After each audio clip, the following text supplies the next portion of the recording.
My entitled kids refused to come on holiday with us because they had to share a room. We called their bluff and uninvited them. I have two daughters, aged 14 and 16.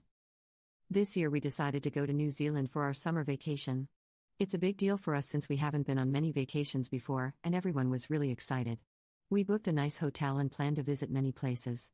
Our plan was to book one room for me and my husband, and another room for my daughters, with connecting doors.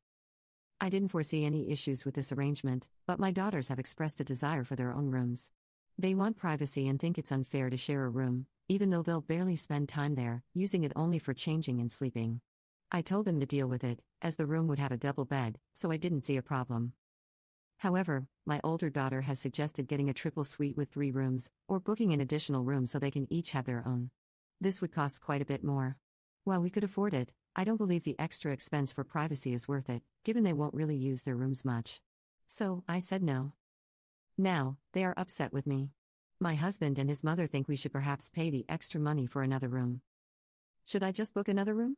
Or do I stick to my guns and roll with it? Update 1. I talked to my daughters last night and told them that they wouldn't be getting another room unless they could pay for it themselves. I got a lot of feedback saying that they're teenage sisters, so really wouldn't need to have separate rooms. My youngest daughter could do babysitting or part-time jobs around the neighborhood to earn the money, and the 16-year-old could get a part-time job. I would take whatever money they earn until they pay off the hotel bill. Both of my daughters strongly opposed this idea and didn't want to work.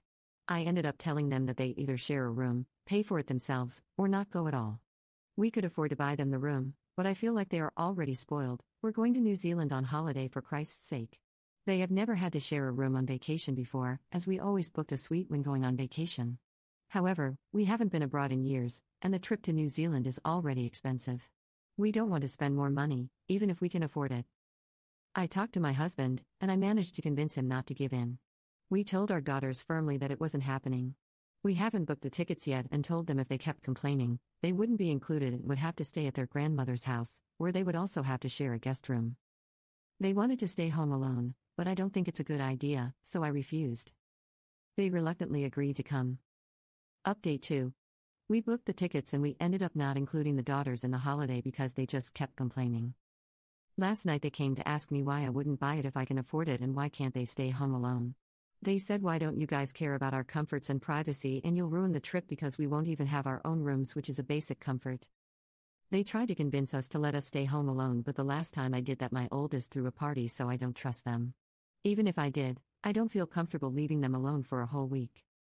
They threw another tantrum and I just told them they wouldn't be coming and it was final. I was going to leave them at my mother-in-law's, but she wanted to take our daughters on a 4-day trip to Sydney where they will get their own rooms. She wanted to do this to make up for us ruining the girls' trip by making them share a room and excluding them, but I just told her no because I've spoiled them too much and I'm not rewarding a tantrum. My sister didn't want to take them, but my brother agreed to take them. We'll be leaving them there, where one of them has to sleep on the couch and the other on an air mattress as they don't have an extra room. My daughters have complained, but they aren't coming, and that's final. We're going to enjoy our time in New Zealand without them.